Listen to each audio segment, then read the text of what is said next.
આગામી વર્ષોમાં અમદાવાદમાં કોમનવેલ્થ ગેમ્સના મહાઆયોજન સાથેનું મહાનગરપાલિકાના સ્ટેન્ડિંગ કમિટીએ 18,518 કરોડનું બજેટ રજૂ કર્યું છે। મ્યુનિસિપલ કમિશનર દ્વારા રજૂ કરાયેલા 17,018 કરોડ રૂપિયાના ડ્રાફ્ટ બજેટમાં સ્ટેન્ડિંગ કમિટીએ રૂપિયા 1,500 કરોડનો માતબર વધારો કર્યો અને સ્ટેન્ડિંગ કમિટીના ચેરમેન દેવાંગ દાણીએ અમદાવાદીઓની સુખાકારી માટે ટેક્સ વિનાનું 18,500 કરોડથી વધુનું બજેટ રજૂ કર્યું, જેમાં બજેટમાં જેઓના દબાણ હટાવવામાં આવ્યા છે તે લોકોને મકાન માટે રૂપિયા 149 કરોડની ફાળવણી થઈ છે। શહેરને ભિખારી મુક્ત બનાવવા 1 કરોડ, કચરામાંથી સીએનજી ગેસ બનાવવા માટે રૂપિયા 20 કરોડની ફાળવણી કરવામાં આવી।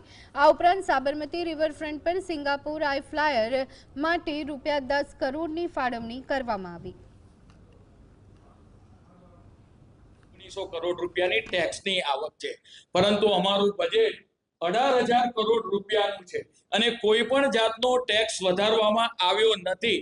હવે આવતીકાલનું અમદાવાદ એ કેવું હોય એ માટેનું જે રજૂ કરવામાં આવ્યું છે, વાહન વ્યવહારના દરો જે છે એની અંદર વ્હીકલના કોઈ દરમાં વધારો કરવામાં